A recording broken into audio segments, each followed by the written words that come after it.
Hello, I'm Anne, and I was adopted at the age of 13 because my parents were abusive, and I didn't realize it.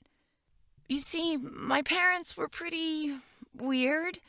They would literally lock me up in our basement if I did something wrong.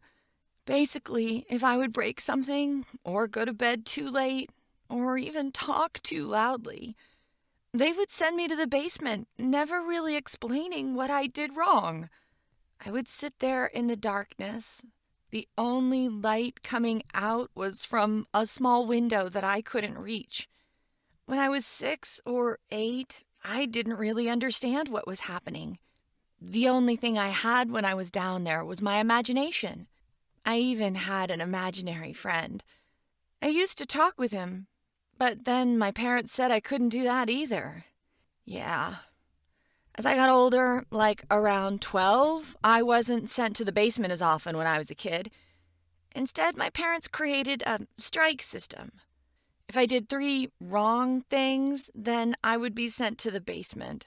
It was only then that I started to really see how my parents were talking to each other. Or, more accurately, weren't talking to each other. They were just sitting silently, never saying a word to each other. Even if they did, it was my mom who was shouting, and Dad who was ignoring her.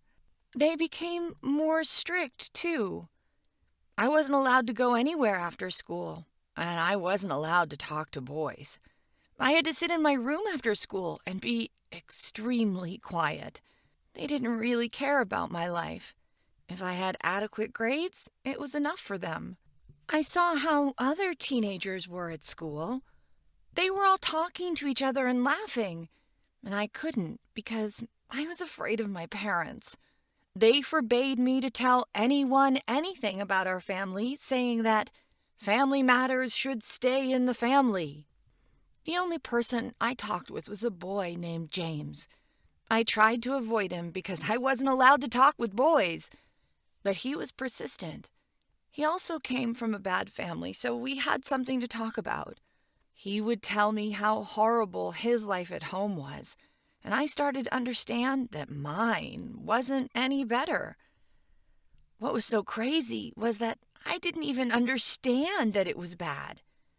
When I was 13, my parents locked me up again, and I realized that I was tall enough to open that window.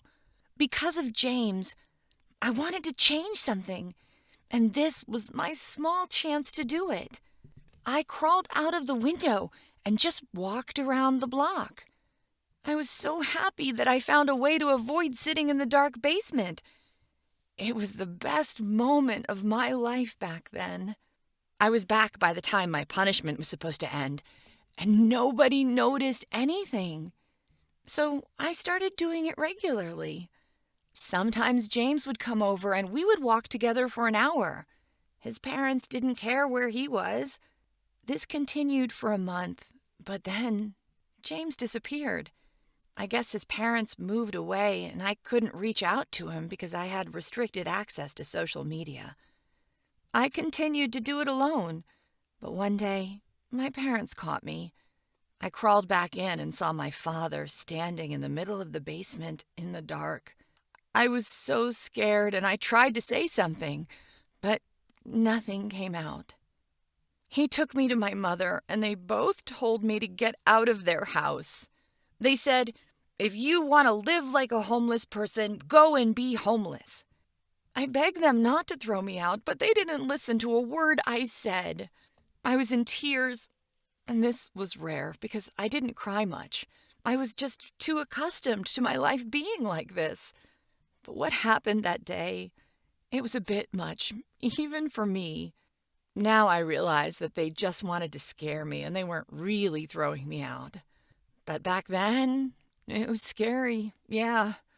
I didn't know where to go, so I went straight to school. It was the only other place I really knew, to be honest. It was nighttime, so I was trying to be as invisible as possible. School was closed at night, of course, so I had to wait the entire night there. I hid behind one bush and tried to sleep, but it didn't work. I was too worried and scared. I guess my parents didn't expect me to really go somewhere and not just wait for them to change their minds in the front yard. But I didn't have a phone, so they couldn't call.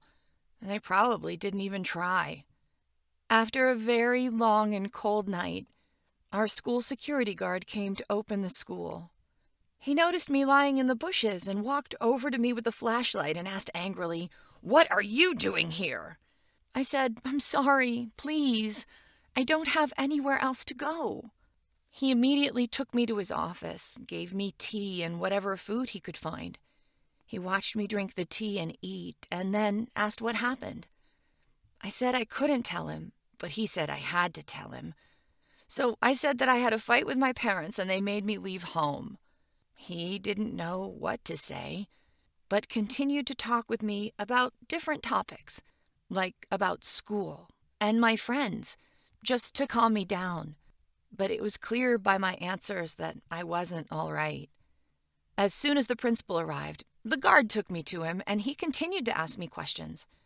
As I found out later, my parents would act normal when they would come into my school, and basically, they said that I had a learning disability and that was the reason I was so quiet.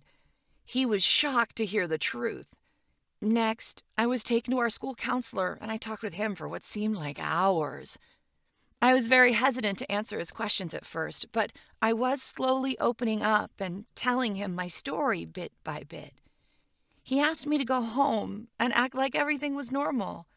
I returned home and my parents acted like nothing happened. After a few days, people from Child Services came to my house and started their own investigation. My parents were mad. They were screaming and trying to intimidate the social workers. I had never seen so much anger from my parents. Usually it was just coldness. They ended up taking me away from my parents, and the same security guard that helped me took me into his house for a couple of days. He had a wife and 2 teenage boys that were older than me. They weren't rich or anything, but they were nice. I felt so uncomfortable that I was allowed to talk and, well, just be normal. I couldn't trust him back then because he didn't act like my parents. He, his wife, and his sons were so good to me. My parents tried to come to school and take me away, but, well, the security guard wouldn't let them. They desperately tried to get me back, but it wasn't because they missed me. It was because they didn't want to face repercussions for years of abusing me. After several months, maybe even close to a year, I was adopted by this family. I still remember how I stood with them in court, and I couldn't believe what was happening. I remember how all of us went to a pizza place to celebrate. I was so happy, but also at the same time, I didn't believe it.